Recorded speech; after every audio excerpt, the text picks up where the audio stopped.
Is your red light on, James? I am golden.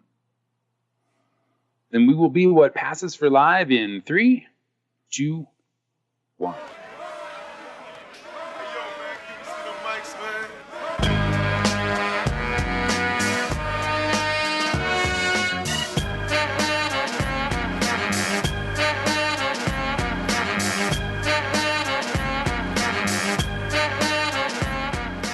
Welcome to Norse Code, the #1 podcast for your Minnesota Vikings. I am your host and producer. My name is James Pagashnik. Thank you so much for listening. And you will notice there is no one else on the other end of the tin can and string this episode because it is clip show time. That's right, it's clip show time. So Arif is out on the East Coast. Dusty is hanging out in the downtown of Denver, which leaves me in the frozen tundra getting the clip show ready. So we've got lots of cool stuff in here, lots of requests, some goodies from the mailbag, lots of outtakes. It appeared to be more rant-oriented this year, so apologies if you're not necessarily into that, but there's still a lot of funny in here, we think, so we're going to get started here in just a moment. But before we do, we just wanted to thank you guys so much. We understand that you have a choice in Vikings podcasts, and many of you double up, but some of you don't. And we know that over the past 5 years, there have been a lot of Vikings analysis podcasts that have come out and that have become very popular. We appreciate that our listeners have remained loyal to Norse Code and have continued to do so over the past 5 years. Again, thank you guys so much. You guys have done so much for us this year, including help send us to London. We would not have been able to go to the London game without your guys' support. Again, thank you. We have lots of cool stuff planned for 2018, maybe some stuff for early 2018, depending on if unspeakable things happen, so we're crossing our fingers for that. But again, thank you guys so much. We really do appreciate all of the support that you guys have given us over the past year, and over the past 5 years, really. Again, thank you. We have lots of cool stuff coming up here, but as a brief warning, there is a fair amount of cursing in the clips that we are about to play. You will notice that during the regular shows, we try to keep that to a minimum. This is kind of where we let our hair down, and because this is usually the pre-show stuff, or the part where somebody messes up, or the part where one of us gets super angry at the other person for their takes about crunchy food, or the death of Avril Lavigne. So there's lots of possibilities here, but again, just as a warning, if this is a show that you listen to around kids, this might be the one where you decide, hey, I'm going to wait till later in the week when Dusty and Arif break down the trouncing of the Green Bay Packers and the first shutout we've pitched in a very long time, since the 90s. So, again, that episode is coming later in the week, but we are going to start off with our clip show. Let's get it started. Who's the most overrated player on special teams, and who's the least? Also, why is the answer to both Marcus Sherrills?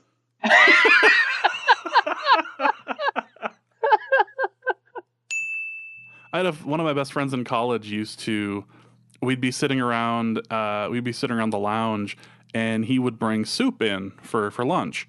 Which, okay, soup, whatever, he's got it in a can. He wouldn't cook it, he wouldn't put it in the microwave, he would just be eating cold soup from with a spoon in front of people in civilized society, no less. Oh, that's so slimy. Oh man, chicken noodle. College just is like the worst. Yeah. Any of our, I know we have a significant listenership that's currently in college. Stop going to college. It's ruining you. But if don't stay in school, kids. Norse Code. If they do that, then my money dries up because I need the college kids to continue to go to school, and the loan companies, a huge financial crisis. If people start paying attention and actually doing the things we're suggesting, then I'm out of a job. The country crashes. You and Ben Natan have nothing to complain about. It's all going down. It's dogs and cats living together. Fair. Fair. Some of you stay in college. You're sacrificial lambs so that James can keep a job. The other ones have to leave. I'll let you all sort out who is who. I appreciate that. I've got a family to feed. You may remember that earlier this year we had an intern on the show for a little while, and I was told to make him feel welcome. Try not to step on Arif, and I talked to Dusty about a potential way of just trying to making sure that you feel comfortable in all of this. So just if you can, like, next show or something, get like a small mirror or something and just look at yourself in it during the show and just go, just repeat after me. I see pride. I see power. I see a badass mother who don't take no crap off nobody. Oh my gosh. And then you should be okay. About that. Nope, closet Broncos fan. Oh, closet? Okay. And just to be clear, you will find this article in the show notes. Sluter had 11 attempts, completed 9 of them for 151 yards and a touchdown. The official NFL gamebook says he had 7 attempts. So 4 completions for 49 yards. Are we looking at the same game? Against the Cards? Oh, not against the Cards. So preseason week 4 then? 3. Yes, preseason week 4. Oh. You said week 3. Ah, well, I get a lot of things wrong. You should know this by now, Arif. And now I get to figure out how the fuck to edit that. No, keep it in. Just leave it in. 15 for 23 with a touchdown. That's nice. That's nice. He did fine. It's like it sounds like you're on Facebook on your phone waiting for like food to come at a restaurant, and you just found like a picture of somebody's kid, like, you know, first day of preschool. You're like, oh, that's nice. Like, that's what you sounded like right there. Well, this is the week for that. Arif wasn't actually commenting on the stats. Arif was actually just looking at his phone and going, oh, it was their first day of preschool. Oh, that's nice. I got a lot of Facebook friends, and I've seen all y'all's kids going to school. I think I'm the only one who didn't take a picture of first day of preschool. I think I'm the. You're an awful parent.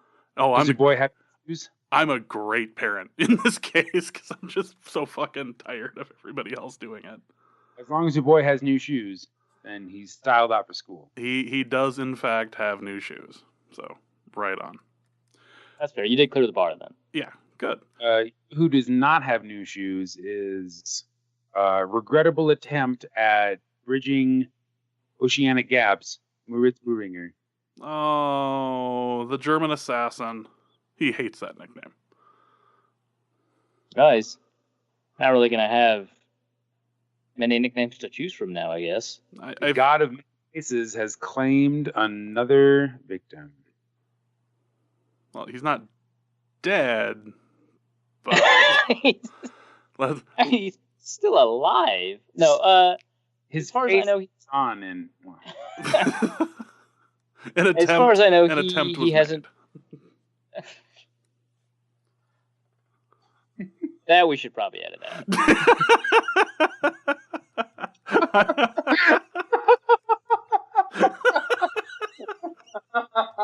Dusty attempts to invoke the many-faced God.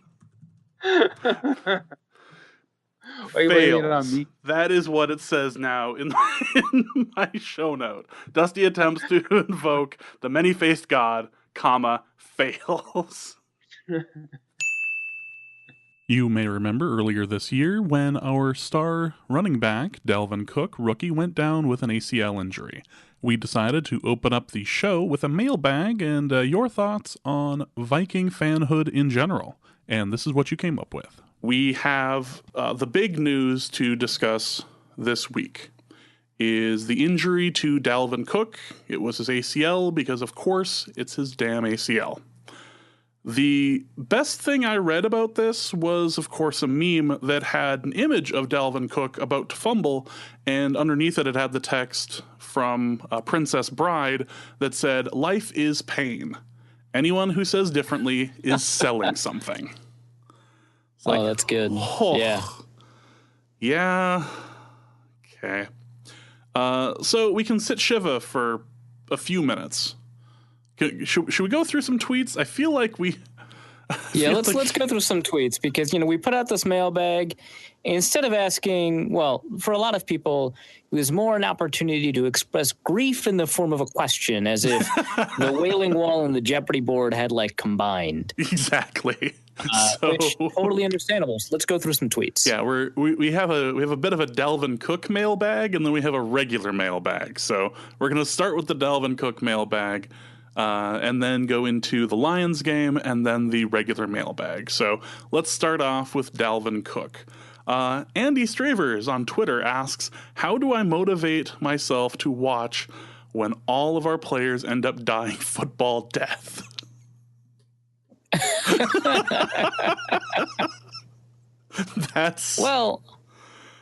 You need to understand that football is not a game that Vikings fans watch to enjoy. It's a game that they watch out of obligation. And really, the best you can hope for is to not be hurt. And that didn't happen this time. But, how can you have the moments of pleasure if you can't have the moments of pain? Right. Kyle Slabby asks, why do we always have to show up the Packers with worse injuries? Yeah, that's interesting. The Packers definitely get injured more often, but the Vikings get injured worse. Star running back, star quarterback, star running back. It just keeps happening. Yeah. I don't know why that is. Maybe it's because there's a league-wide conspiracy to promote the only team that's not owned by a billionaire owner. That doesn't make any sense, but there you go. Hey, those billionaire owners those non-billionaire owners have lots of opinions and apparently can be interviewed and say they're an owner. As NFL owners, yes. Regardless. This NFL owner is livid. Really? That's... Kyle Slabby also asks, what is the best alcohol to drown my feeling in? Not feelings, just the singular feeling. Right. The concept of feeling, the notion of feeling feelings. This is another episode where I feel like Dusty is the most equipped out of the three of us to answer the question. Nonsense. I have the perfect one. Okay, go for it. We're going straight absinthe. We're going Lafay, Princian, I believe it's Princian absinthe. I know far too much about the topic. What you really want to do with this particular brand of absinthe, instead of just the single shot, you want to do the double. And you're probably going to want to drink it quickly. So you get your double in. You put it into the cup. You get your 2 shots in. Nice bracing shots into your glass. You get your ice cube. You get your cold water to run over it. Measure it out. You don't want to go too crazy over it. You don't want to water it down too. And then after you pour it over the sugar, you stir it in nice. If you find absinthe to be too bitter, and some people do, you also do have the option of taking the glass beforehand and putting some melted chocolate around the rim and then freezing it. And that will help with the bitterness of the absinthe. It'll give it a little more sweet taste. Now, if you drink it quick enough and then pour yourself that second glass, because you're already at the carnival, you might as well buy the cotton candy. You go ahead, you get that second glass in, and it feels fancy enough where it's not necessarily alcoholism. This is a hobby at this point. If the bottle cost enough money to ship over from England, you're probably just going to enjoy it. So, and by the time the second glass hits you, you really don't care about ACLs anymore. You don't even care about your own. And any sort of hallucinogenic thing that comes out of it, hey, that's a plus. And you're forgetting about football. You're forgetting about the fact that our rookie running back tore his ACL. Or am I not allowed to have hoity-toity takes on this show? No, that was perfectly appropriate and fine. I like it. I'm telling you, Lafay absinthe. Look it up. It's if you can do that, if you can do that 4 shots in a fairly quick amount of time, you will enjoy yourself, or just be confused as to why you've been walking in the rain for 2 hours. Next question is from Drunken Vike, who asks, why do all things good and wholesome in this world come to a gruesome end? Because life is pain. Life is pain. Next question is from Dan, who asks, what did the Vikings do to deserve this? Is this payback for the Love Boat, leading the league in Deweys, having a kid beater on the team? Why? Why? It's not about the Vikings deserving things. It's about you. It's about you, Dan. It's your fault, Dan. It's about you. Michael Kinland asks, why do I devote so much time, energy, hope, and loyalty to something, the Vikings, that treats me like such crap? Because we all bond in the shared experience of the Vikings. I like that one. And now, here come the food takes. Last question from Stefan. Pancakes or waffles? I want to hear you answer this first.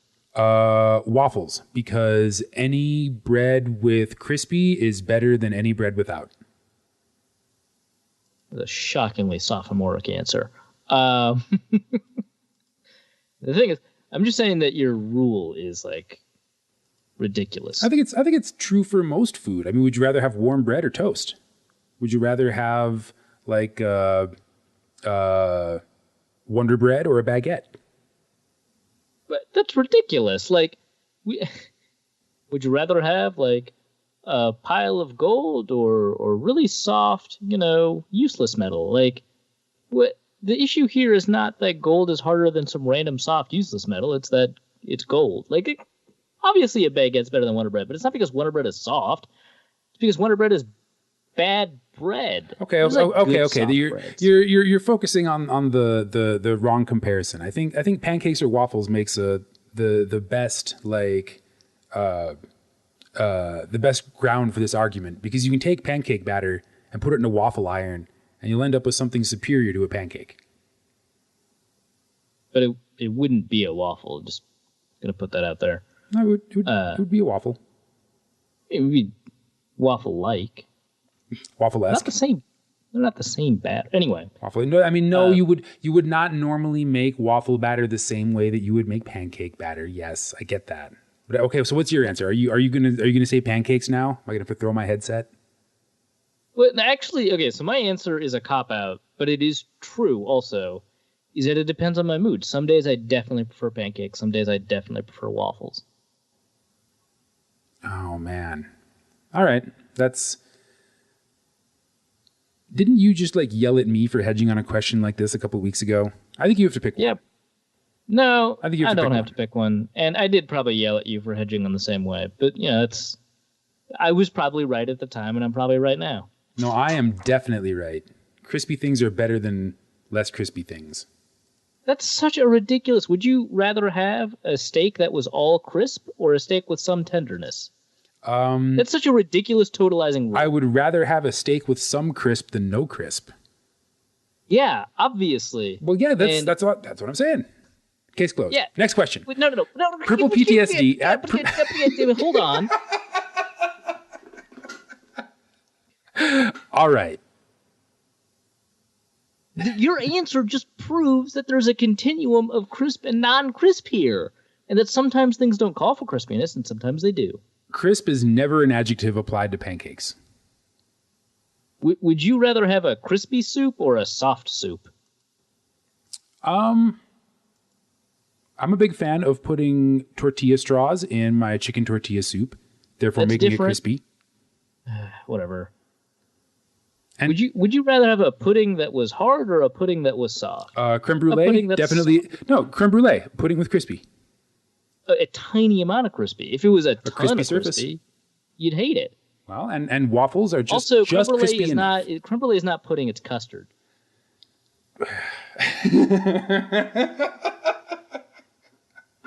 I think I just burst a blood vessel with how hard I rolled my eyes. Just then. There's so many foods where you'd rather have it be soft than not soft, and you're making this totalizing rule because the only one I can think of is you think that Jell-O. for some reason that waffles are. Oh, hey, how about that then? That's the only situation where your dumb argument might not be wrong. Would you rather have overdone eggs or eggs with a soft center? And I almost mentioned eggs, but if you had to pin me down, sunny side up eggs with a crispy edge. Oh my God. Right? Doesn't that just drive you crazy?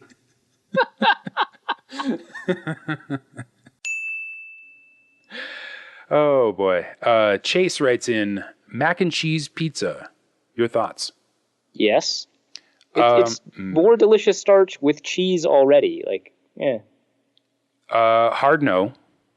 What? Have you ever been to Mesa? Contention 1. All these foods are trying to be 2 things. Why can't food just be one thing? Why can't mac and cheese be mac and cheese and pizza be pizza? Why can't Korean barbecue and tacos exist separately? Why do I have to have Korean tacos? They don't have tacos in Korea. Holy crap, you're totally missing the point. It's only whether or not they taste good together, and they do. That's the only thing that matters. Contention 2. Oh, Jesus. Mac and cheese pizza is just a cheese quesadilla with different mechanical processing. Do you not like cheese quesadillas? When they're cheese quesadillas, yes. Okay, so if something is a cheese quesadilla, but with different trappings, what makes a cheese quesadilla good about that is unique to its cheese quesadilla-ness? If it's just a cheese quesadilla, that's good.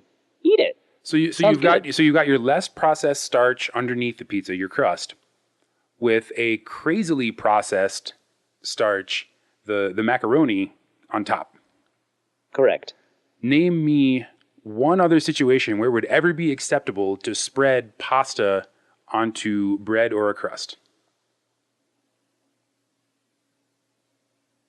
Well, I can't think of one. That doesn't make it wrong. Well, you keep thinking about it. Hold on. Il timpano, the dish that they served in Big Night.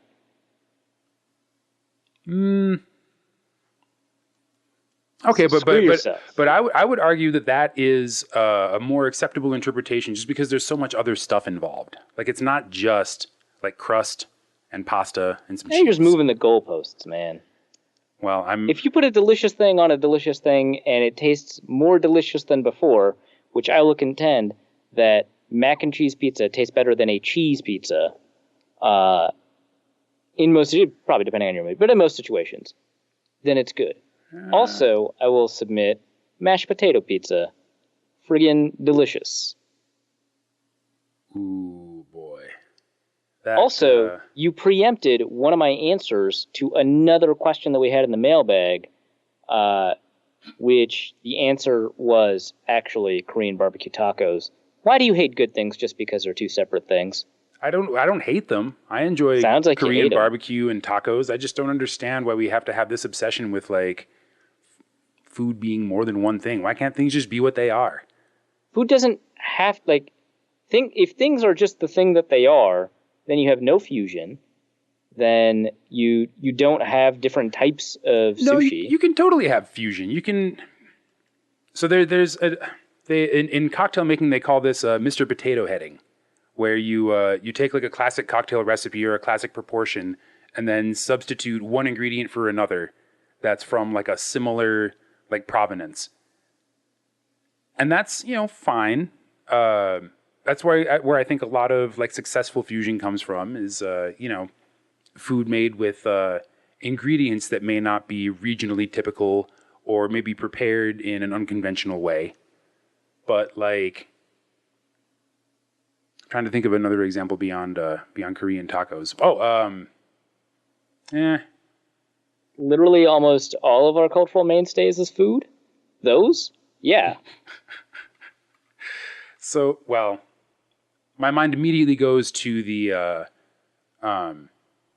Ultimate Food Saturday Night Live sketch, where the signature food item at the restaurant just keeps getting more and more ridiculous. They're like, I was thinking of an actual YouTube channel. Epic Mealtime. That's it. That bothers the hell out of me. Well, that's the natural conclusion of all this ridiculousness is fast food lasagna. No, but it's not though. It just at every step of the process, does this taste better than before? If not, stop. Epic Mealtime has made friggin' like one good thing. And that's okay. So let me tell you what I want. I want a pizza with like somewhat regular pizza toppings, with like really delicious macaroni and cheese cheese okay, instead of pizza cheese. Hold on. The original the pizza sauce. was just cheese pizza. Yep.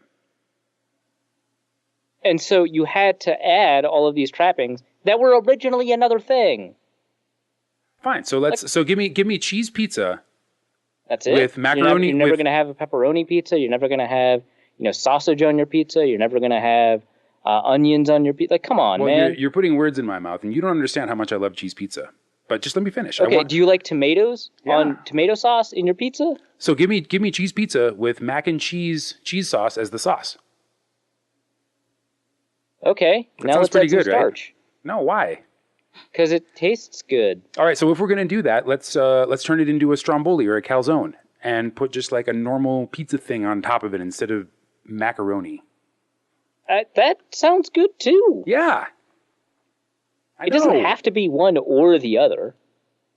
Well, you can have my mac and cheese pizza. Great. I'm going to enjoy delicious things because I don't care about your arbitrary categorizations that do not make sense historically. Tomatoes come from friggin' North America, man. Yeah, and they're good with cheese. Moving on, Miles Swami asks, is it fair to characterize the offense as boom or bust? Also, is it fair to consume excellent French fries with ketchup? I'll answer the second one first. Only interesting ketchups. And you know what? I'm lazy. Sometimes I'll use ketchup. But I think if you've got like a spicy curry ketchup or a mango ketchup, go all out. Fries can be your delivery mechanism for an interesting ketchup. But are you a dip person, or will you put the ketchup on the fries and warm up the ketchup? I'm a dip person. I like the contrast of the cold and the hot. I think that adds to it. See, as time has gone on, as I've gotten older, I have enjoyed putting a section of it on the fries at least. To me, the fries get soggier that way. I don't like that. Then you're just not eating them fast enough, son. You're just not eating them fast enough. Well, okay, that's fair. People who have seen me eat or have eaten with me know how slow I am at eating, so that might actually be true. Are you saying that you sit and talk more than you eat for a while? Yeah, I know it's hard to believe. I'm shocked that somebody who appears on as many radio shows and podcasts as you do could possibly have cold food by the time it's time to eat. This is my shocked face. You're right. I'm confused as to how there is gambling going on in this casino. Best fries in the Twin Cities. Man. Hashtag sponsored, hashtag Blue Door, but I was always a fan of sensor fries. I thought fries I'd get at Joe Sensors either in Eagan or Bloomington. There's one at Bloomington. It's been so long since I've been Sensors, I don't want to include it because it's. I do know that there's the one in Bloomington is still open. I don't know about the one in Eagan, but I do know the Bloomington one's still open. And I used to go to the Roseville one all the time when I lived in St. Paul, over in the Como Park area. So you know what? I would say best chain fries probably Five Guys. Yeah, not even a question. But yeah. But for local stuff, I'm still I spent way too much time at Sensors to think anything else. But when I go to a local place, I very rarely order fries, so I don't really have a good. And it's not like a snobby thing. It's just I rarely order fries. I wouldn't order fries. Fetch me the onion rings. I'll only when I go to the 112, I'll order fries only if there's truffle oil involved. Otherwise, no. I'll just leave. And then you mentioned I did have truffle fries at the Red Stag, and they were really insanely good. So they were 50% off. It was like late night, and they do that thing where they've only got 4 menu items because they didn't serve it. So it was like pseudo happy. So it's not like I was like, yes, I'll have the truffle fries. I had one of 5 options. No, that is exactly what happened. Exactly the way I just spelled it out is exactly how that just went down. I'm exposing you for the fry fascist that you are. They were really good, though. Oh, yeah. They're fantastic. By the way, I don't know if you saw the tweet, but it looks like Eric Thompson will be in London, which means he's obviously going to be on the Norse Code podcast there. Yeah! That was quite the noise. Are you sad? Kerpla? Well, I'm Howard Dean, and now my political career is over. Oh, that's more of a yeah. You got to put the P in for yeah. There you go. That's more like it. Yeah.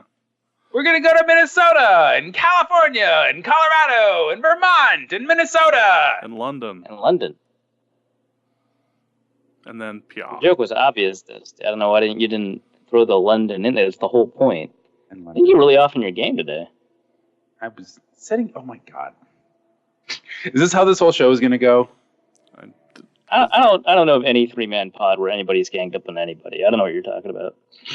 Perfect. Seems unlikely. I'm a conscientious objector. When have you ever been a conscientious anything? It's none of your goddamn business. Before we go, can I tell you about Brian Leaf? Oh God, yes! Holy shit! This was quite the weekend, or this was quite the day. So I spent the day with Mr. Leaf last week. This was entertaining as hell. So our football team is terrible. UMC is the worst in our division. We are kicked around. We are awful. At one point, he was brought into one of the football meetings. He was brought in and did his little beginning spiel about how he is, how he's in the league, or when he was in the league, how he just kind of put his head down and was when something bad would happen, he'd be blaming everybody. He wouldn't take any sort of responsibility for himself. All these things. And was talking to the team and being like, you guys really gotta sit down and make a decision about how you guys are, because I've been reading about you and you guys aren't very good. It's like, oh my God, dude! It's like, no chill at all. You guys aren't very good. I googled you guys. You guys fucking suck. Wow. So. But it was you guys have had a rough couple seasons. You really gotta, you guys gotta sit there and go. I can't control anything else. I can just control me. So I need to go out and play. I was like, okay, I got that. But there were a lot of little moments like that throughout the day. We were and for the record, before I dive into any of this, as far as a talent to work with, I had no complaints. Was super nice. Was super helpful to me, was super flexible as far as the events that we were having to do and having to go to, was nice enough to talk to, or was nice enough to stay after, even though he had to go to Fargo that night to do an event, or that night. Oh, wow. To go to a hotel in Fargo to wake up for a speech he was giving at 7 or 8 in the morning. And he left Crookston at at least 9, or I left Crookston at 9, so he had to leave Crookston at 9:30, 10 o'clock. So that's an hour drive to Fargo. So it was super nice as far as all that goes. But his speech that he gave really made him sound much more of an asshole than I thought was possible. Yeah. Wow. I mean, well, A, Ryan Leaf? An asshole. No way. But B, what the fuck? So but his when he was up there and talking, he had a couple of funny lines. He had mentioned that he was the only person from Montana ever drafted in the first round, and that there are more first round draft picks in the Manning family than there are from the state of Montana, which good line. Good. Yeah, I like that, yeah. But he kept repeating this one line throughout the whole show, which was, "I'm just like you." And after a while of hearing that line, I got the impression that wasn't for us. That was something he was for him. I think he was saying that for him, to remind him that he is doing these things because he is just like us, that he is not God, that he is just. And he had made some reference to that at one point from the joke that was printed in a Sports Illustrated magazine that had said back when he was in college, what's the difference between God and Ryan Leaf? God doesn't think he's Ryan Leaf. Oh. So like the stories of him breaking into houses in his hometown, and getting arrested multiple days in a row, were kind of glossed over, but at the same time he was talking about personal responsibility and everything, which I thought was kind of ironic. But yeah, a nice enough guy to work with, but there were a lot of times when I was just sitting there just going, this is more for you than it is for anyone else, isn't it? I don't know. He's been sober a couple of years. He claims 6. Oh, he has a son now, as of a month ago. He's got a month-old son that his wife let him name, or his wife said it was okay to name MacGyver. What? He has a son named MacGyver. That's ridiculous. He said it was his wife's thought. There's his wife's idea. That's terrible. Why would you do that? He's not sober at all. This is not the behavior of a sober man. No, it was that was a thing. He also went and was defending Roger Goodell at one point, which was kind of funny because he and Goodell had just sat down for a meeting 2 weeks ago in New York. So there's that. The final thing I want to mention is that he was talking about Deshaun Watson, the quarterback for the Texans.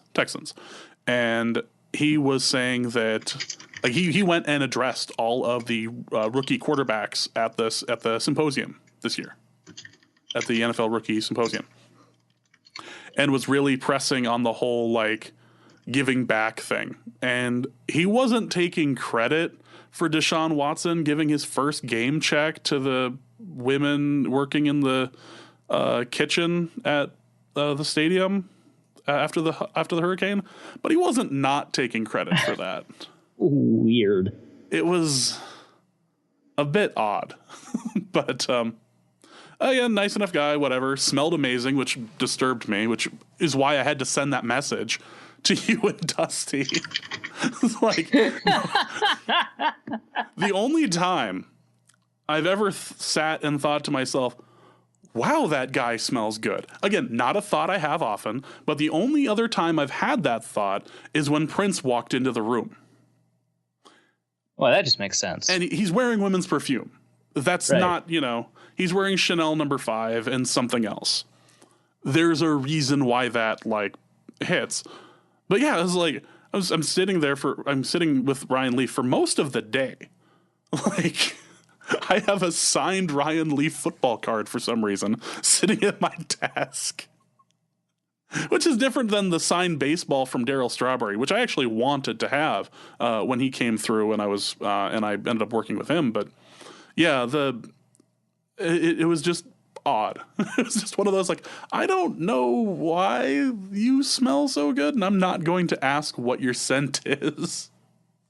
This is just there's a guy code there. Yeah, right. That's just an uncomfortable question to ask. Unless y'all are close, that's not really something unless it's your buddy. Be what the hell are you wearing? What's your cologne that you put on? And you can mark that in a sarcasm thing or sarcastic or whatever, but you can't really say that to somebody that the university is paying. You can't just ask him, dude, what the hell? What's your scent, man? That smells really good. No, you will actually somehow come off even more creepy than a sound guy is supposed to come off as. Dude. Then the sound guy already is. Yeah, exactly. Okay, so hold that thought because we have a mailbag question to that effect. Oh no! Is that the one that was? Can't wait for this podcast to get canceled. They can't cancel us now. We've had 200 episodes. Just the idea of the FCC being we realize we have no jurisdiction over you, but you have to stop. we are creating an official podcast license just so we can deny you one.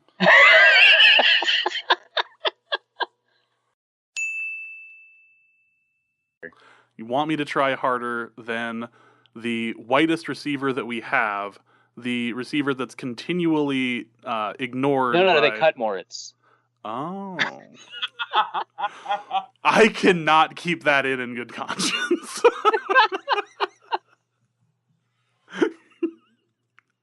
Yeah, that's fair. 78-32, remove joke about Aryan brother. That's not okay. You made it weird. It wasn't weird until you made it weird. No. That is not how James, that works. You're the first person to ever connect this German to Nazis. Jesus. Yeah. Why'd you do that, James? Do you know something we don't?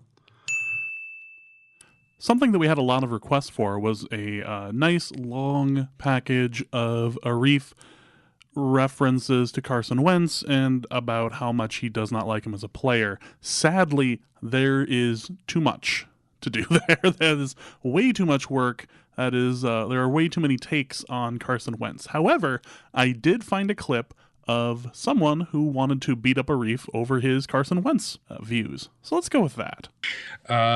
Jeff L.J. Lloyd writes in, how many fights was Arif almost involved in Mobile? Probably 2. One was with Luke. Not a fight. Luke is a softie. I'm saying almost fight. Almost fights. The other one was with a random Carson Wentz fan, which I already told Twitter about. Hoodie returns. How badly did at NFL Draft Scout whip Arif's ass down at the Senior Bowl? But he's the only one that seems convinced that, like, Matt Miller would beat me in a fight. Everyone is, like, really confident. Everyone else seems to be really confident that I would beat Matt Miller in a fight. And Hoodie is like, yeah, he'd whip your ass. Have you seen the dude? He goes to church every day. I'd win.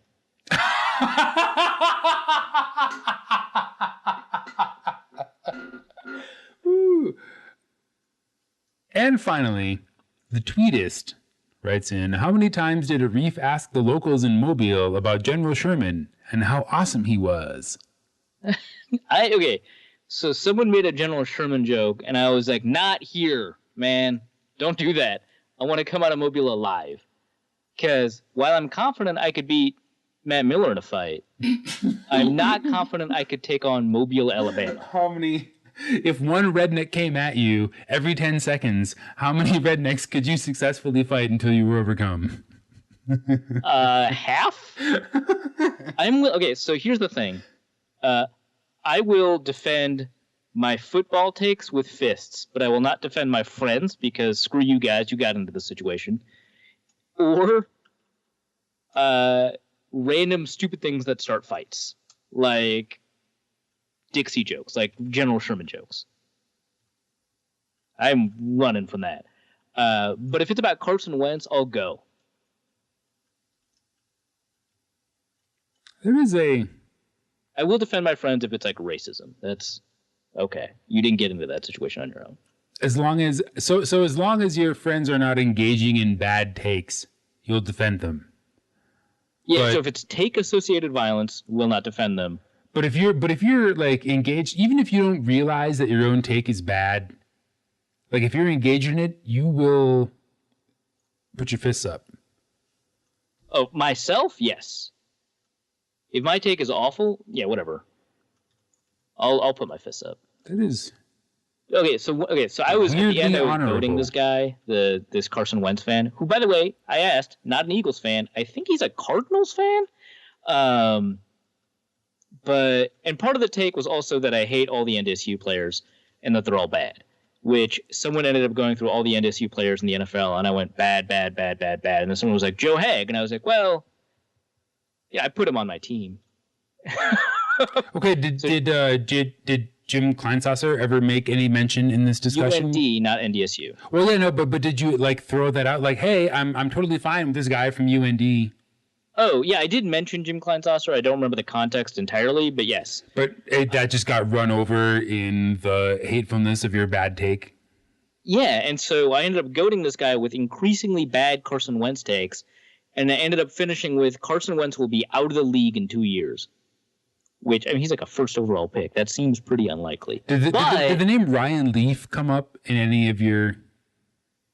Well, not in... I mean... I did bring up Ryan Leaf in the context of Carson Wentz, but not in this troll. Like, not to this person. I said I wanted Carson Wentz to become Ryan Leaf because I wanted the LA Rams to draft him and then to be seduced by the hookers and blow available in Los Angeles. But no, he went to Philadelphia, which is not, the most milquetoast town or anything like that. LA isn't where you go for hookers and blow, man. LA is where you go for smog and traffic. Miami is clearly where you go. Yeah, well, obviously, but Miami wasn't going to draft him first overall. Like, I had a set of options. This was all part of your take that made somebody want to fight you?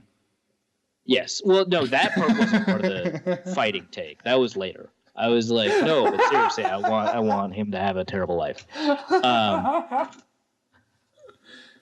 No, the fighting takes were all about his ability to play football. Or inability, as the case may be. And someone got, actually so upset about it that they wanted to fight you?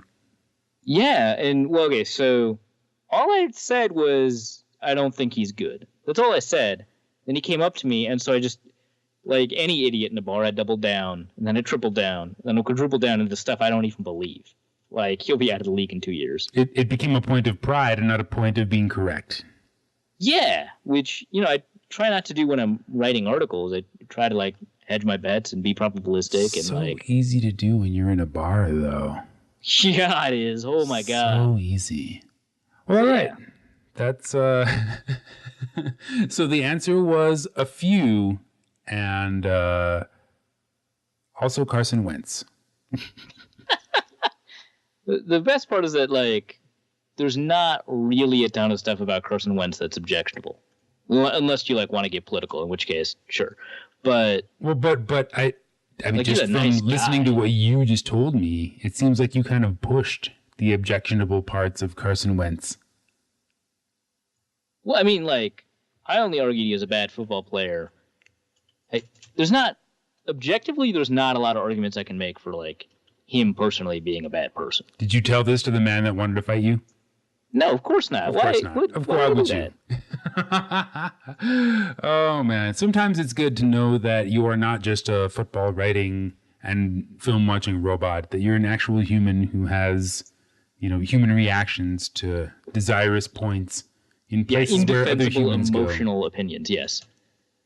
That's a crude and very Arif way to put it. So your USB cord went missing? Is that what happened? Yeah, well, because I had to take it to the station because we were recording our Facebook Live thing with a computer now instead of a phone, and my laptop doesn't have a native microphone, so I had to bring it, and I left it in the bag. It's not like it went missing. I just left it downstairs. So that's what you get. That's what you get for messing around with other shows, other podcasts, other forms of media. If you just had everything right where it was supposed to be for the show, we wouldn't be having this sort of problem. That's true. It's my bad. That is your bad for being popular and actually, making it in the wild world of podcasting. I'll do better next time. That's you just got to go Case Keenum it up, I guess. Okay, so 2 weeks ago on the show, I mentioned that this podcast I listen to, Crime and Sports, does a bunch of random sports stars and then talks about all their crime and everything, and it's really funny. You might need to listen to the new episode they put out last week. They did Barrett Robbins. Do you remember Barrett Robbins? No. You do remember him if I tell you what he did. He was the Raider who missed the Super Bowl.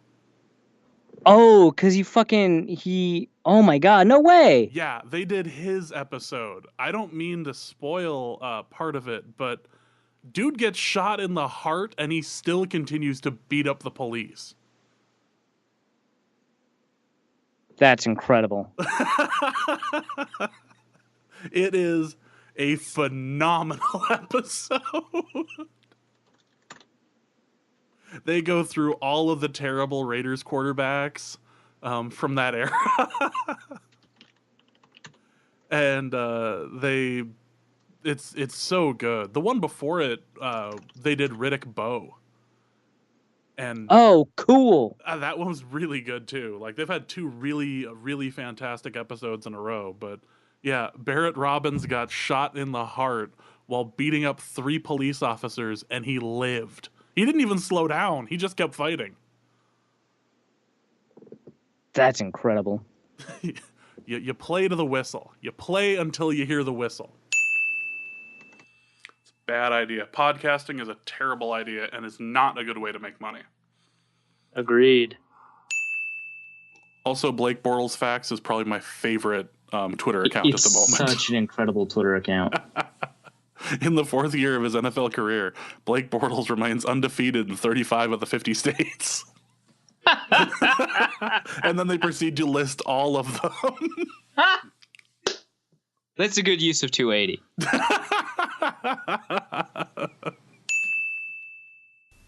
LaDainian Tomlinson, evidently a first ballot Hall of Famer. Who knew? No, he's not first, is he? Must have been. Why am I dumb? That wasn't. You clearly not a first ballot Hall of Famer, but a Hall of Famer, right? No, he was a first ballot Hall of Famer. No, he wasn't. Why am I doing this? Okay, I want to do something with the Jay Cutler thing that we did yesterday.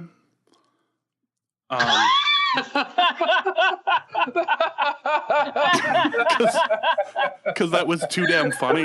Like, that was so fun. We were all so bored, and a truly joyous thing appeared out of nowhere. All right. Yeah, maybe we'll probably don't do most of mine. Okay, Cutler's gone, or not. Let's protect the reputation of the one person with a reputation to protect. All right.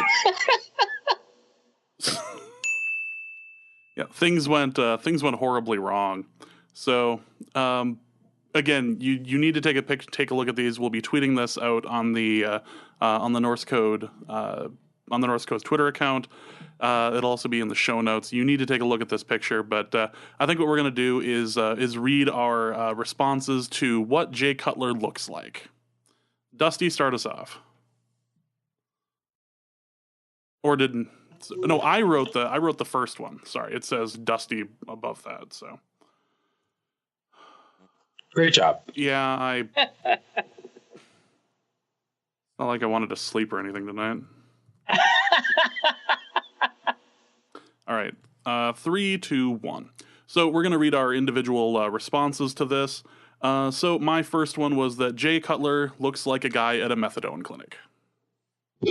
To me, he looks like a guy that was in a $600,000 car theft ring that just got busted up in Denver. The mugshots of the 6 ringleaders were mugshots of homeless crack addicts. Homeless crack addicts. He looks like one of those cops that has 1 day left till retirement. Jay Cutler's the face of the opioid crisis. It could be your family. It could be a friend. It could be a quarterback for the Dolphins. You don't know. Jay Cutler looks like someone who was just told that he is the father on Maury. And now he has to decide whether or not the kid will be vaccinated. Jay Cutler looks like someone who keeps borrowing money from an ever-expanding circle of people in order to pay off everyone else.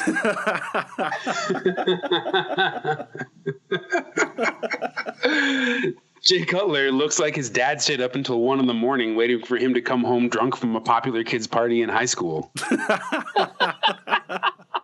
Jay Cutler looks like a Giants fan this year.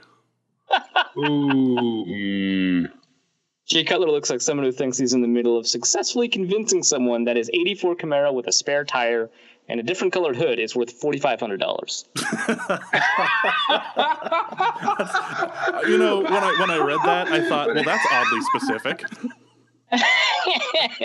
But it has a brand new differential that took like 2 weeks to install. Look, you go to autotrader.com. These things are selling for $5,500. Really, this is a steal. Jay Cutler looks like he just got suspended for tweeting. Jay Cutler looks like Bannon's illegitimate child. Jay Cutler looks like he got caught escaping from a leper colony. Ugh. Jay Cutler looks like he mixes flour with cocaine to extend the high. Oh. Jay Cutler looks like he's standing in line for water in Puerto Rico. That's sad. That's sad. Jay Cutler looks That's like he was sad. deeply affected by the death of Tom Petty. Jay Cutler looks like he thinks Puerto Rico is the name of the hooker he hired 3 nights ago. Does Puerto Rico? Come on, man. Jay Cutler looks like he was getting charged up for a team meeting with his girlfriend in the office. Jay Cutler topical. Jay Cutler looks like he just endured a Saturday afternoon at IKEA. With no meatballs. No meatballs. None. Jay Cutler looks like he's been babysitting the president. Jay Cutler looks like he... That's a Bob Corker reference, by the way. That is, we are not an explicitly political podcast. Yes. If anything, we stick to sports here. Stick to sports. Jay Cutler looks like he just discovered the hooker's penis. Ooh, we gotta cut that out, man. Fine. I'm sorry, we gotta cut that out. That's what he said about the hooker's penis. Oh, Jesus. Oh, all right. Jay Cutler looks like he just lost a fight with a surly drag queen.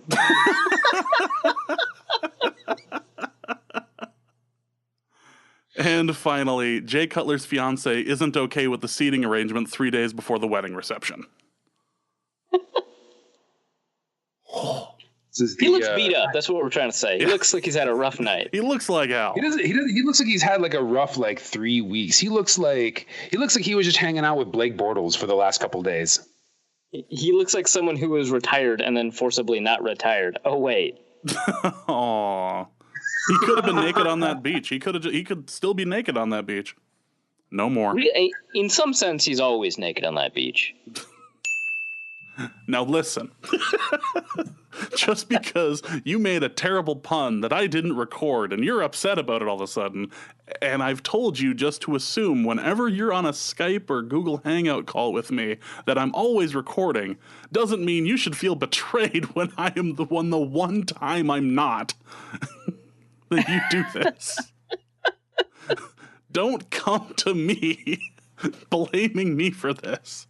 I'm always recording except for when I hit the... You heard the space bar hit.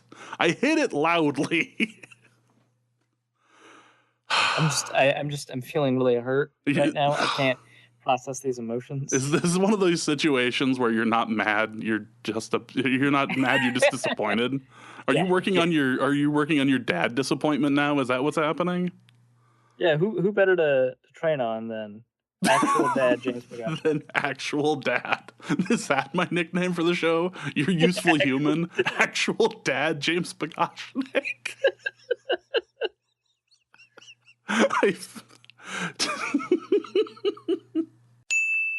Podcast website. You can also find that linked at the Daily Norseman page as well, I believe. So go ahead and check that out. Arif, do you have anything to plug before we wrap this up? Not really. I'll figure out what I want to write, and then I'll write it. That is just non-committal genius right there. I like that. I haven't decided, but it'll happen.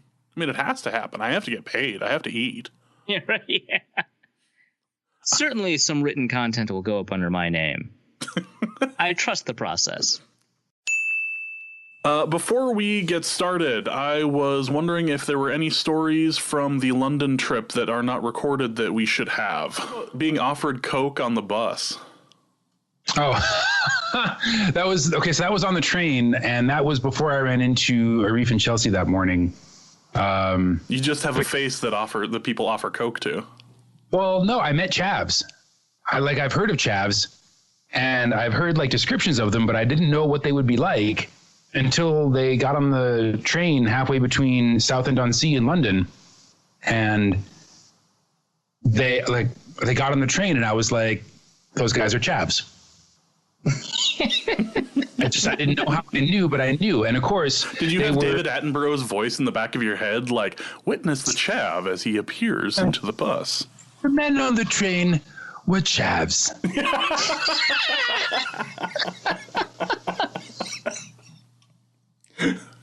No, I didn't. I didn't initially. It just like registered in the dark corners of my mind because they were, mid-20s. They were askew. They were definitely still awake from last night. Wearing like jumpsuits. Say jumpsuits. No, more like what would pass for biker in Great Britain. Okay. Like not full on like Sons of Anarchy, like Sam Crow patches and like meth beards and stuff, but just like jackets with pretend zippers and stuff. More proper. Less threatening. And they had, of course, open beers already at like 11 in the morning, which, is not that weird. But, their beers were rather large and they were pretty boisterous on the train. And, of course, then the little packet came out. And they didn't like make a big show of offering it to me, but I saw what they were doing and they saw that I saw what they were doing. And they were like, you want some? I'm like, a little early for me. As it turns out, I'm actually still jet lagged a bit, so I'm not entirely sure what hour I'm at. Oh, 11? It's kind of like a McDonald's rule. Sorry, can't. The talking powder and I only happen at 10:30. Sun is on the other side of the planet for me. If I was back home, this would be the perfect time. It would be like 1 a.m, but no, unfortunately. I just want you to be like the cleaning lady on Family Guy. Is no. No. Superman's not home. He no here. No. No, man. It struck me as a good way to get into a bad situation on a train, and we still had to go to the game. I just wanted badly for you to like show up to Arif's hotel and be like, so we got cocaine. Like, wait, what? England is awesome. Did you see how awesome Eric Thompson's jumper is? That came later, and it is not awesome. It is. I'll talk about a party pooper. Everyone should feel the way about that sweater that that Chiefs family does about the Raiders sweater in that commercial. That commercial is so good. It's so funny. I just imagine Eric in it every time. Turn off the lights. It's like, no. Sticks out the neck awkwardly, like, I don't know. Turn off the lights.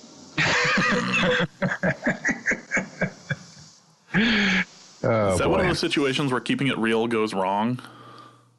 It is precisely that. Yeah. Exactly that, yes. Now it's time to ask the question, is Avril Lavigne dead or alive? This question is from me. I did not tweet it. Oh, okay. But Arif, do you believe that Avril Lavigne is still alive? I don't know. I'm genuinely concerned. I think there's enough questions here. Well, so is it just because she's been like out of the spotlight for so long that you're not certain that she is who she says she is, or is it just that her makeup makes it easy to like send a body double in her place? Like, because that's like one of the conspiracy theories floating around the internet is that Avril Lavigne is dead and has been dead for what, like 2 years now, and a body double has been... No, much longer than 2 years. Oh, really? Like 14 years. So Avril Lavigne was never like a real thing. Well, no, I guess that would be... So she put out like one album, dated the guy from Sum 41. And recorded the second. Recorded the second, and then died. And then the second album comes out. It's her voice, but like it's the new performer. So there's a new performer like lip syncing every Avril Lavigne song, like from the second album, and all subsequent Avril Lavigne music is like fake. Yeah, well, the voice is different, and I know that that's actually not that compelling given how much production can affect the process. But the voice is different. The music's significantly different. Her style suddenly changed. And yes, these are all things that pop stars, go through. But it happened really quickly, significantly, all at once. All of the music on the 2007 album is really sad, potentially suicidal, and the jawline is different. The height of it, according to some random Brazilian website that I want to trust, the heights are different. Some people say, I think the lips look a lot different. That's like the most compelling thing to me, because Avril Lavigne has very distinctive lips. It's got this curl. And the new one, evidently her name is Melissa. The new one, actually, this is my favorite thing about this conspiracy, is that whenever the Avril Lavigne Twitter account tweets, people will just respond with, "Nice try, Melissa." I think that's great. But it's just amazing. That's exactly what an imposter would say, Melissa. Indeed it is. But yeah, I mean, there's not a chance that she grew smaller, right? She was already pretty small. Why would she get shorter, Dusty? I don't know what the answer is. Except we have a pretty good hypothesis. Here's the thing.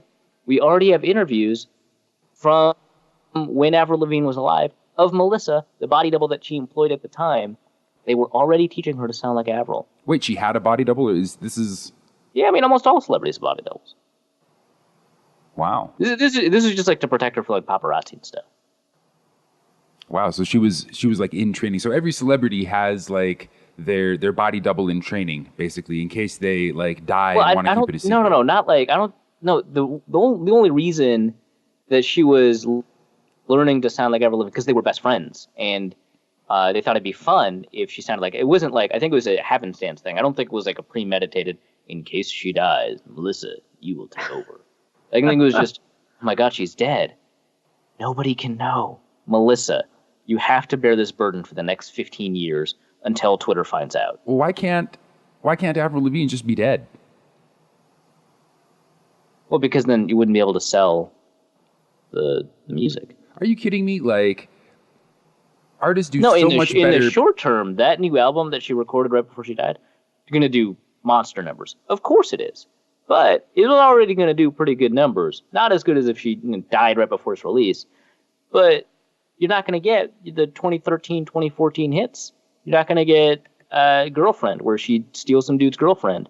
Or Kawaii, where she tries to be cute in Japan. Name one artist who is less successful posthumously. All of them, because they couldn't make more albums. Like, Amy Winehouse sold a lot of the one album. Great. I think if she lived longer, the cumulative sales of 4 albums would be a lot more. She ends up selling more albums. All right. Name one artist posthumously. Like, wait, all of them, man. Well, no, all I'm saying is that existing catalogs get a pretty significant sales bump when an artist dies. It happened in Nirvana. And it's a one-time bump. And why wouldn't you wait until at least 4 albums are out before you're like, oh, she's dead, she killed herself. Now all 4 albums can sell. So it only makes sense, Dusty. I have listened to more Prince music since he died than way before that he was alive. That's just a personal failing on your part. No, Prince is way more famous now. I know. Prince is definitely way more famous now that he's dead. So what do you mean Prince is more famous now? If Prince had died after his first album, he wouldn't have made whoever owns the rights to his album, maybe Michael Jackson, wouldn't have made nearly as much money as if Prince continued producing hits decades into the future like he did. Michael Jackson, another example of an artist who is more popular now that he's dead. Thriller was the best-selling album of all time before he died. Well, yeah, and he wouldn't have sold it like. First of all, if he had completed his like crazy O2 Arena like quote unquote tour thing, it would have been that, and then he would have gone back to selling like basically no records. But there's been like since his death, there's been a resurgence in like mid-catalog Michael Jackson fandom. That's great. He needed to have developed that mid-catalog stuff first. If he had died after his first solo album, no one would have cared. They'd have been like, oh, child stars, this happens.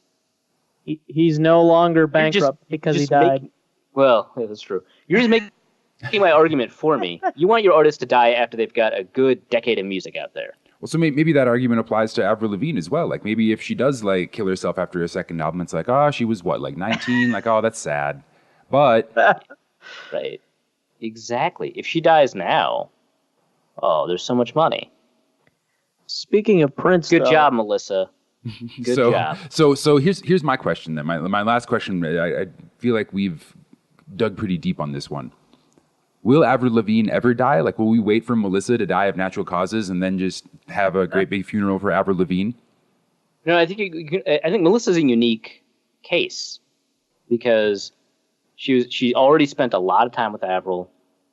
And hold on, also here's something: Avril Lavigne, 2007 album, a lot like the 2002 or 2003 album, whatever it is, hates it's very early 2000s. I hate preps. I'm in alt punk, whatever. But hates the trappings of whatever you want to call preppy rich boy, whatever, high school. And then that's exactly who she becomes after that album's released. That doesn't make any sense. That album already hates, girls who wear pink, and then she wears pink all the time immediately. Styles change gradually, Dusty. So you think that is a result of Avril Lavigne literally becoming someone else and not just like an image change? Yeah, it's not like a Madonna style transformation. All right. Do we have any more questions, or are we just ending on the Avril Lavigne conspiracy? No, I think we've hit peak Norse Code. There's there's no better place to end than with your vehement defense of Melissa as Avril Lavigne. The jawlines are different, Dusty. It's all there. Well, okay, do you have this link to this Brazilian newspaper? Will you put that in the show notes so that listeners can weigh in for themselves? Yeah, well, I'll put the first link of the tweet thread, the first tweet of the tweet thread I found it in, so you can go through the entire conspiracy. Because, that's how conspiracies can unravel these days, through tweet threads. Thank you, Louise Mensch. That's, I might cut that sentence out. I don't think anyone should say that. Okay, fair enough. No one should ever say that. That's fair. I think we have our episode title. No. Just not the best plays. Let's go to let's go to Kenneth Allen, and let me mark this. 8516. We were doing a great thing here with not having to edit, and then you dropped an F-bomb, and all of a sudden we've got 3 edit points now. Not bad. This is what we didn't even have to do any edits last episode too, and I had the thought right before cursing. Wow, we might make it through another. Fuck. Oh, so it's your fault. Because you thought it, you jinxed it. Yeah, according to the rules and standards of the Catholic Church, if I thought it, I said it. So yeah, that's where we're at. It up against the Eagles baseball celebration, which might be the best of the year. You put it up against the potato sack celebration. Potato sack was good, especially the falling. Yeah, the falling. Oh my God, that was so good. What are some other celebrations? Because I don't think the Vikings have the best celebration in the league this year, but I think they've got the top two. It's kind of like Adam Thielen and Stephon Diggs. They've got the best top two. Let's go to the next question from Don from Ohio, who asks, shredded steak better on pizza or a sandwich? Obviously a sandwich. How is this a question? It shouldn't be. You know why? Because he's a terrible person. His takes are terrible. His tweets are awful. I feel like he should be banned from the show. Like, why do I even follow him on what is Twitter? Why does anyone tweet? Why do we podcast? No, it's sandwich. You don't want to chew that much on pizza. Next question. Gazanked on Twitter. Jesus. This got angry. Gazanked on Twitter asks. I told Ty, I was like, we were watching the very end of the game together, and I was like, I estimate that Blair Walsh has a 10% chance of making this kick. And I only made it 10% because I wanted to hedge my bets in case he accidentally made it. Like in defiance of God's will? Yeah. Oh my God, someone just tweeted back at me that Forbath would have made that kick. Oh, boy. Ooh, too soon? No.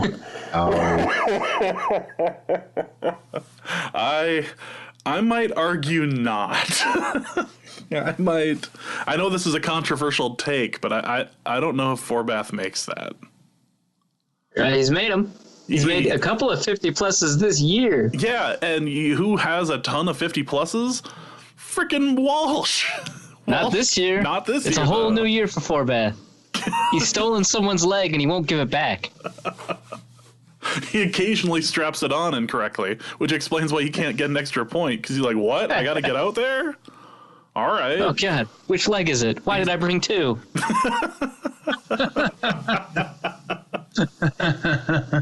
Oopsie daisy. Well, let me just tighten it a bit. Let me just recalibrate it. Hey, I hit one from 50 yards. Yeah, I'm good to go whenever. Let me get closer to the mic so it's easier for you to level. How's that? That is much better. I moved my head away from the mic to breathe.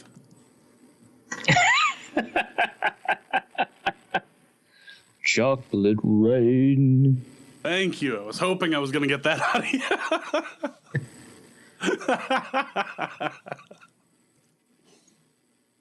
I actually saw him at a dorm room laundry room. You and I were going to college in Minneapolis around the same time, right? Yeah. No, I mean, he lived in. That's why he was using the dorm laundry. Yeah. Yeah, he got a couple people at the school knew him and they kept trying to bring him into the studio, into the school. I forget. He lives in LA now. Successful. Yeah, sure. He followed a bunch of people from Minnesota. It was kind of weird. Yeah, I don't know much about him, but I did end up meeting the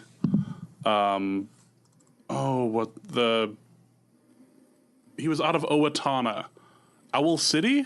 Yeah, the Owl City guy. Oh my God, the Owl City guy. Yeah, I met the Owl City guy a couple times at the school. Nice guy. He didn't go there. He just knew people from Owatonna, and people from Owatonna that were going to school brought him up. So I was like, oh, that's cool. And 2 weeks before his single hit, he was just hanging out in the the general area, talking about he's got this record deal and his record's just about to come out and everything. Everybody's going yeah, that's.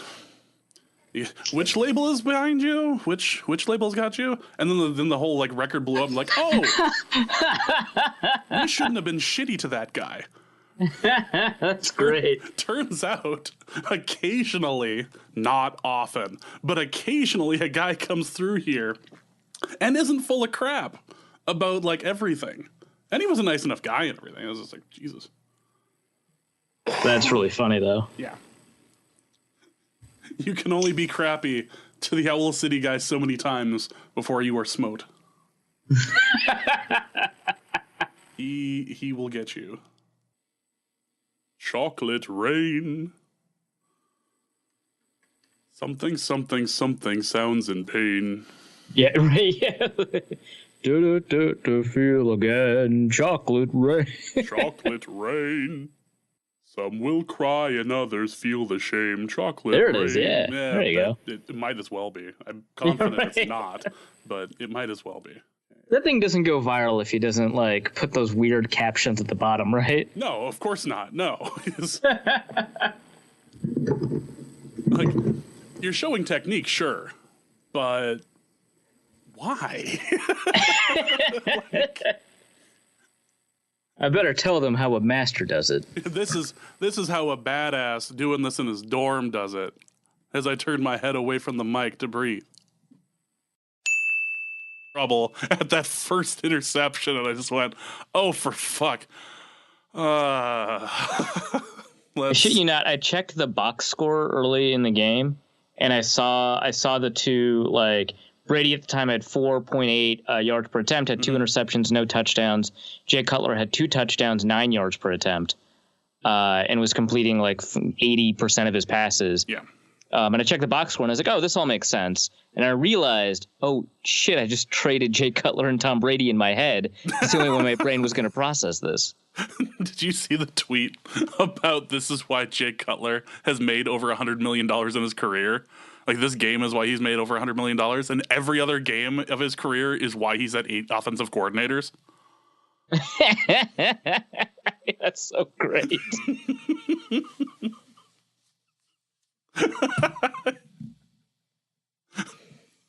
This game is like the living embodiment of a Bomani Jones rant. He's just got that one thing he does. Dumb shit. I love that. I was actually going to use that on the football machine the other day, but I didn't have the opening had closed, as it were, because the conversation moved in a different direction. But like, he's just got the one thing, and that's dumb shit. Yeah. Such a good rant. Jay Cutler is the king of this. We know what this was at Vanderbilt. Which is also the worst Bomani Jones impression, but I don't care. That's fine. That's the same one where, yeah, because that's the same episode where he's like the number 2 cornerback. Yeah, exactly. The number 2 cornerback. Because ask any casual fan of the NFL who their least favorite player on their team is. 10 times out of 10, it's the number 2 cornerback. But what you don't until realize, the number 1 cornerback goes out. Oh shit! You're Calvin Johnson. Oh no!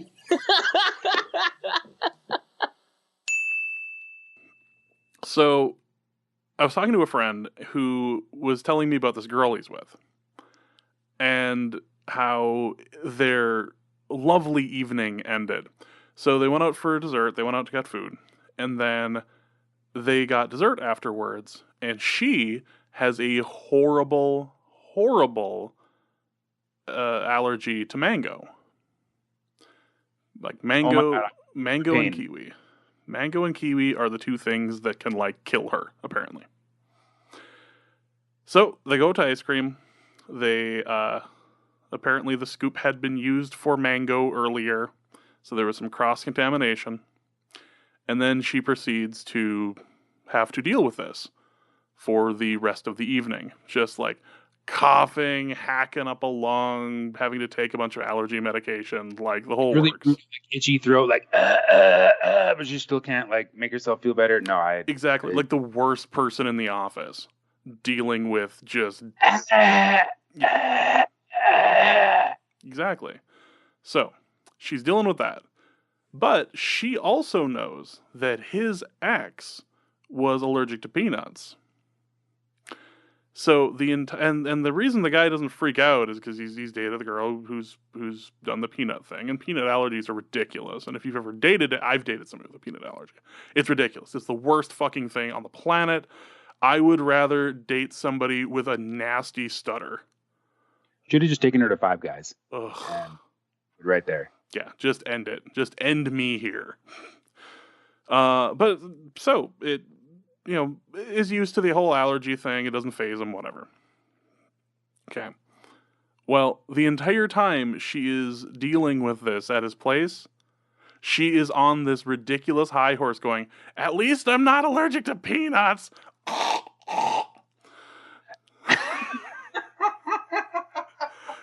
Just the world's biggest high horse. Just like... could be worse. I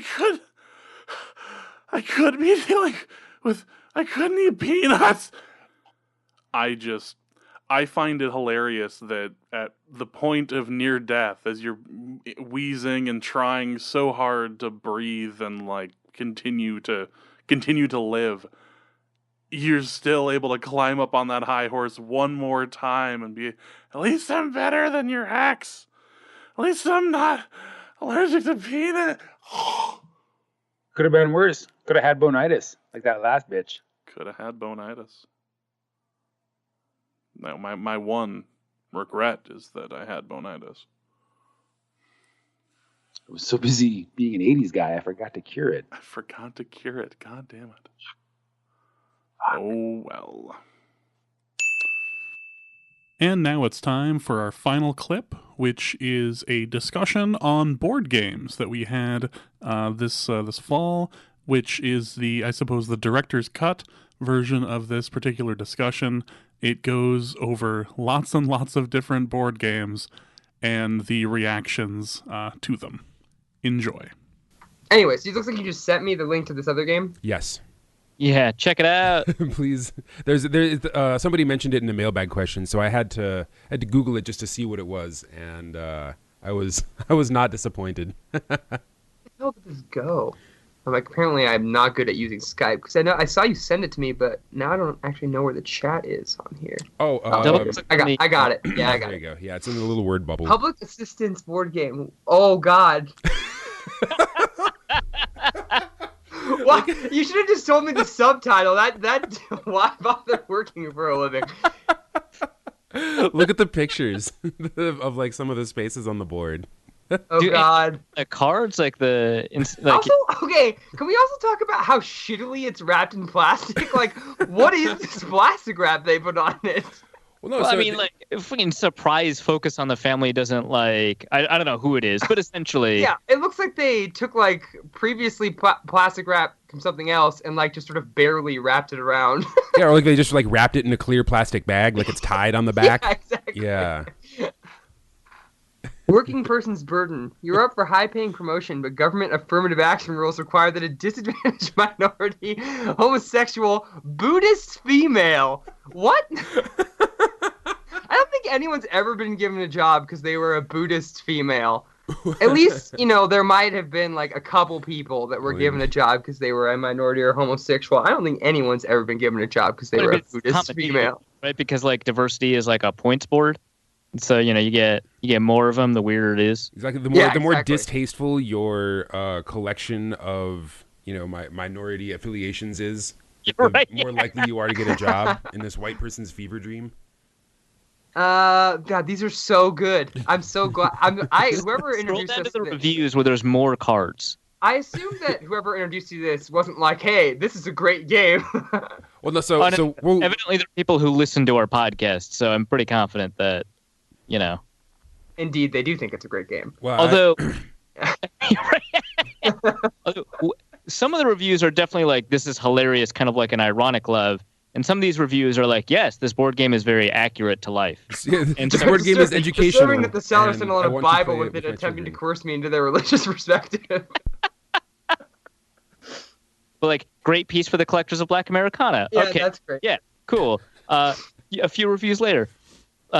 Played public assistance at a party. Loved it. Excellent teaching game. Does have a bit of a bite. Some attitude as a parent. Not completely compassionate. Sensitive PCers might want to stay away. I'm super excited about getting... I love this just, like, very generic review of the game. This game was just as described. Brand new, wrapped and ready to go. I'm super excited about getting to play with friends. You gotta be careful of it, because, like, they clearly hadn't played it yet, and they're reviewing it. Essentially, they're leaving a review for the seller. They're like, yes, the seller delivered what I... Like, instead of the product. Yeah, but you still bought the game. I mean, like, it's just such a funny review to, like, buy this game and be like, this looks good. It is as advertised. I'm very excited. 5 stars. I love the idea of someone just being super into board games, buying this, and, like, not being racist or anything, but just sort of playing it and, like, not picking up on that it's, like, super offensive. The game mechanics aren't my favorite, but it was pretty enjoyable. Yeah. Kind of equitable, not a high skill barrier, but also you can't affect the outcome. And so, from a mechanic perspective, I'd give it a low complexity, but a high replayability. And you're like, wait, dude, get the full... Yeah. Well, it's possible, 37 years later that the phrase ethnic could be, like, mistaken for meaning something other than black. Yeah, no, that's definitely true. Like in 2017, for example, maybe this lawyer was Buddhist Indian. female. Yeah, that ethnic. What? Yeah, the Buddhist female. The Buddhist female. When was this game originally published? Oh, it's on Board Game Geek. Holy crap, it's on Board Game. Okay, this great game is fun. This great fun game is about how the unemployed live and see life. Fun to play and realistic. And realistic. So this game was published in 1980, which is why ethnics is a plural noun. Also, this is extremely, this is almost modern. I'm surprised. This is like that whole, again, like angry conservative thing where they like buy shit to like upset the libs or whatever. I originally bought the game 30 years ago in a mall where the NAACP was picketing a toy store selling the game. I bought 2 in all caps. I triggered those colors. Ha ha ha. Wait, actually, so this welfare benefit card is actually, it's kind of funny and clever. I just don't understand, like, why it's in the game because it doesn't fit. What does it say? I can't read it. It won't open it. The prize. As usual, you act indifferent and lazy at job interview. These are just the traits this employer is looking for. You're hired as a mattress comfort tester. Oh, wait. That sounds like a good thing? I don't understand. Don't we have... Advance to the nearest get a job block.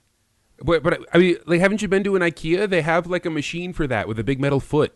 1980. This game was published in 1980. Automation hadn't replaced the mattress comfort tester. Dusty. Set new production record. Work self out of a job. I don't think that person understands how productivity increases work, but that's fine. Oh, yeah. Are you saying that the authors of this game don't understand understanding of economics? Like, yeah, no, that's fair. I am shocked by that implication. Read girly magazines all day? What does that even mean? What are girly magazines? Like, honestly, the read girly magazines all day square is probably a positive because it means you're not going to get dicked over by welfare. Right. That's true. So, like, I think it's...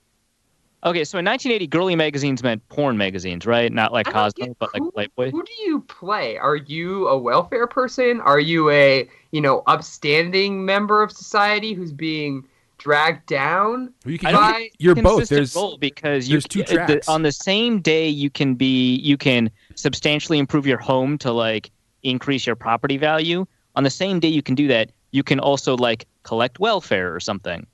Yeah, there's 2 tracks, and you can move between the tracks of the overburdened working man or like the welfare promenade. And it's supposed to show that like if you're an overburdened working man, it's bad things happen to you or something. Right. Yeah. And if you're welfare, you're just doing great. You're killing it. Right. Also, can we note the price of this game? What you have to pay now in order to obtain one? Yeah. Yeah. Also, someone is selling one for $700. Well, I mean, this is explicitly not a game for the poor. I don't know if... It's just funny now that it's like a weird collector's item because it's obviously not being produced anymore. My favorite track is the government cakewalk track. So if you're government job in the Social Security Administration, or your spouse can land a government job, and then you can take a turn on the government cakewalk. Which, nothing is more of a cakewalk than dealing with the government. Well, yeah, I mean, nothing's more lucrative than public service. So. Oh yeah, or welfare. There's nothing more lucrative than being on welfare, especially nowadays. Yeah, especially nowadays. And it's extremely easy to qualify, and it's not like there's giant bureaucratic hurdles you have to jump through. Or, any of that. Anyways. Yeah, so the Panthers. The Panthers. Yeah. Exactly. Well, that's good. That's some good content for the outtake show. The extended discovery of public assistance. This is the director's cut part of the podcast. This is like how you get the real tourist vision, like, of the podcast. Unruined by the production studio or the editor. Yeah, the government, unruined by the government with their censorious rules. The stupid censorious feds. Yeah. I mean, I assume that's why we have to cut this, because the government won't let us run it. Oh yeah, something net neutrality. It's awful. Yeah, exactly. Also, okay, other recommended games: Santa vs. Jesus, the epic party game. I don't like. What's the ideology of that game? Where's that? Hold on. Oh, there's a Ghettopoly board game, so it's a ghetto monopoly. That's licensed. I'd never. I mean, it makes total sense, but I had never considered that there are like conservative ideology board games. Right? Yeah, it hadn't crossed my mind, but like now that I think about it, like obviously. Yeah, exactly. Who rules Christmas, Santa or Jesus? Well, it's time to decide once and for all. And Santa versus Jesus. I saw that. I've Santa never versus considered that Jesus. question. Well, yeah, in the kingdom of Christmas, a natural question framing. Wait, Christmas is a kingdom? The king? Who rules? The team with the most believers at the end of the game are the winners. Like Santa's the villain, right? Because Santa is secular and represents the false meaning of Christmas. Christmas doesn't mean togetherness or family or presents or anything. Christmas means goddamn Jesus Christ was born. That's all it means. It's the one true king. Can your team work together to save a group of North Koreans imprisoned for illegally singing Christmas carols? Sorry, what?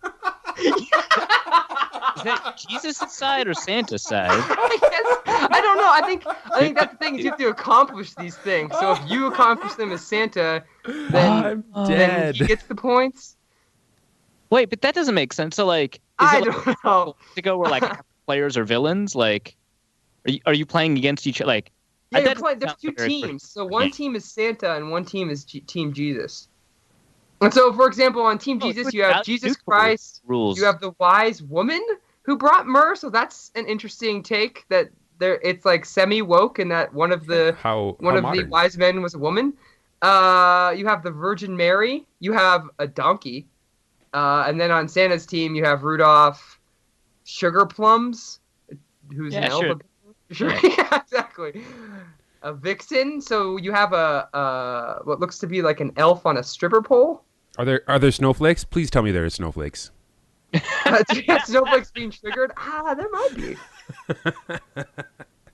Wait, Getopoly.com. It's a website? Oh, here we go.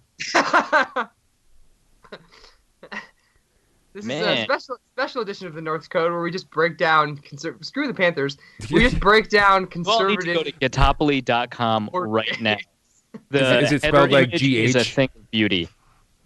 Oh God. Okay, so it's just spelled like I would imagine. I here we go. Put it in the chat. Yeah. My Shopify. Well, what? Directed to the My Shopify. Yeah. So this image is just like. What is happening? Don't put your drinks on the board. Well, I mean, a giant bowl of Cheetos.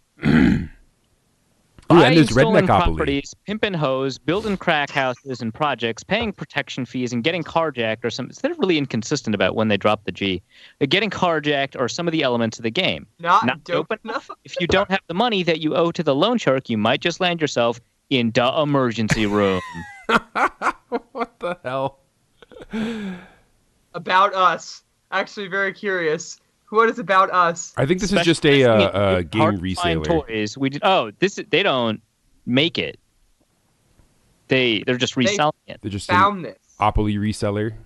Yeah, please email us at opolygames1@gmail.com. So they just resell Opoly type because they also sell Redneck Opoly, which presumably classist or something. So they are neutral ideologically. All they believe in is the making and selling of Opoly games. Right. Contents: game board, loan shark tray, 40 crack houses, 17 projects. So the projects are hotels, crack houses, houses. Pink slip cards, ghetto stash, and hustle cards. 7 game pieces: pimp, hoe, 40 ounce. Oh my god, machine gun, marijuana leaf, just I guess 1 leaf, basket, ball, 2 words, and crack. I just want to take the crack piece and play regular Monopoly with it. So that would be great. I'm the crack pipe. Is like a pipe, right, and not like it's just a piece of crack. Like a rock. Yeah, it's just like a rock, right? It's just a rock. Yeah, actual crack. Indistinguishable. And also, all the money in the game is counterfeit. Evidently, I mean, like in real life, obviously, it's also meant to be. It's like it's Monopoly money. Yeah, exactly. Yeah. I got to click on Redneckopoly. This has to. We have dived down a rabbit hole that we could potentially never pull out of. Fantastic. It's in the Norse Code tradition. That's happened before. Game. Getting down and dirty at the local hoedown, making moonshine, having your latest batch of crystal meth blowing up in your face, building trailers and double wides are some of the elements of the game. One of the pieces is a piece of crap. Hey, why do they say not dope enough? What is this? Not dope enough? If you can't pass the field sobriety test, you might just land yourself in the drunk tank. Okay, they clearly just pasted. So it's literally just like the same game, but like it's just with different very pieces. classist instead of purely racist. And stereotypes, yeah. Interesting. I guess you could make a lot of those. It's also a stolen property fencing game, according to the Redneckopoly board game. Ultra rare, out of print, mint, new, still shrink wrapped, only $35.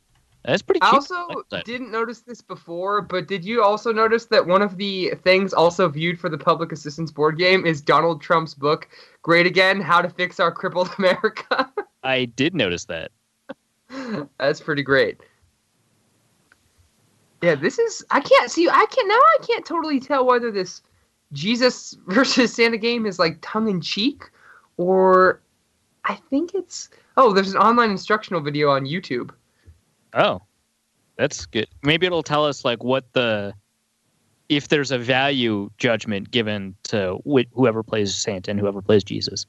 Because the way you're describing it makes it sound like... Yeah, it sounds value neutral, which is very confusing to me. Yeah, like, again, I'd never thought to myself, who owns Christmas? Santa or Jesus? No. Who rules over Christmas? Who rules over Christmas, excuse me.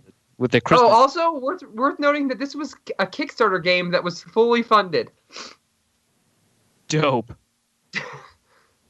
Yeah, man. Redneckopoly, $35, rare mint edition.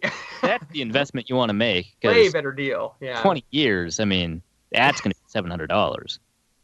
Oh, man. Can you imagine owning a copy of Public Assistance just like somehow and being like, I could sell this for $289?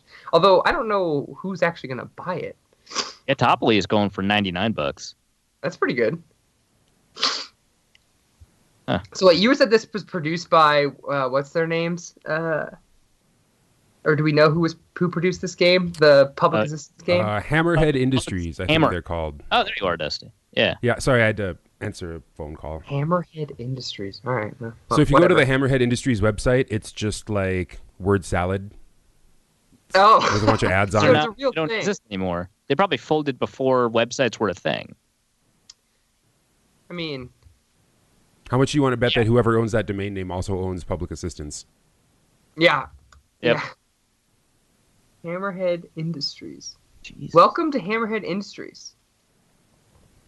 Well, I think there's a real Hammerhead Industries that makes like machine parts or something. Yeah, they make retractable solutions. Sure. I don't know. I got a retractable solution for you. I don't honestly understand what they make. All right, I got to go through one more board game before we start. Trailer Park Wars. Wasn't that a show? No, Trailer Park something else. Trailer Park Boys, right? That's the show. Boys, yeah. You're completing storage wars. Landed the job of your dreams, Trailer Park Manager. To be the best darn trailer park manager in town, you must place quality tenants in your trailers, create a fun and friendly atmosphere by adding some sweet amenities, and go about destroying the other trailer parks in town no matter what it takes. What? Yeah. Okay. I did not expect that last part. Surface to trailer park missile. Wait, sorry, what? Right? I saw that game. I'm trying to find it now. They sell it at Walmart, apparently. Is this a thing? Do trailer park owners sabotage each other's trailer parks? Actually, I bet that does happen. I bet that... What is the max number of people that can play? If you buy lots of extra flamingos, can more people play? Wait, what? Lots of extra... Sorry, oh my God, so many flamingos. That's not a question that makes sense in normal... Answer, I've played with up to 6 players and a set of 250 flamingos. To get through that many flamingos. My experience has been to play with more flamingos with less players and fewer with more players. I love this person. Great concept, but a little complex. Takes a good first-time practice round before you can understand enough to actually play. You know what? I believe them. That flamingo. No, it's probably true. Yeah. Hundreds My favorite thing about this game is the trailer cards. They're such a hoot. 3 stars, not as much fun as Redneck Life. Well, what is? Good gift for some, but not all nerds. Is this like a full-time trailer park or a camping-type trailer park? Homes, not campsites. I would guess thank you. Full-time. Full-time trailer park. All right. There is a flamingo. It's right there. Pink Yard Flamingo. Collect the most Pink Yard Flamingos to win. I guess that explains the need for 250 flamingos. Customers who bought this item also bought Yard Flamingo Miniatures 1082 on Amazon. More flamingos. It's also funny how just like a basic game of Monopoly is one of the sponsored or related products to this. It's like, yeah, I'm gonna buy this and just regular Monopoly. Would you like to play a regular game? Yeah, and also Hi-Ho Cheerio, the game, which is like looks like to be some kind of children's game. Yeah, that's for like 6-year-olds. Yeah. Let's see. So you can get your copy of this and then the plumber as a tenant in your trailer park. Add the above-ground pool as an amenity, then launch a surface-to-trailer missile over to another park. It appears there's an expansion pack. Oh, yeah, that makes sense. God. The Trailer Park Wars Terror in the trailer park. It appears as though Unleash Mayhem with the 2013 expansion to the base game Trailer Park Wars. Let's see. I'm going to go out on a limb and say this game in particular proves that it is now far too easy to just make a board game. It's always been far too easy. As long as you've got a lock on a flamingo modeling machine.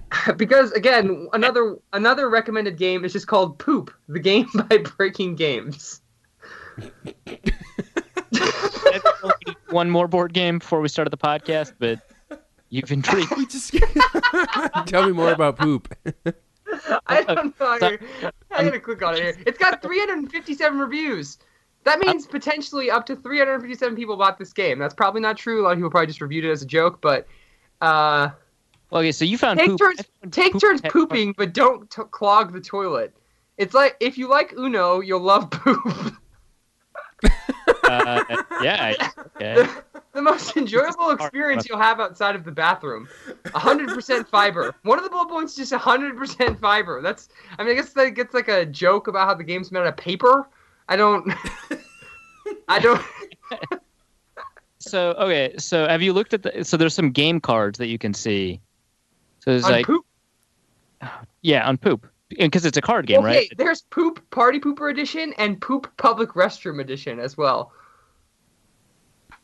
Yeah. What the hell?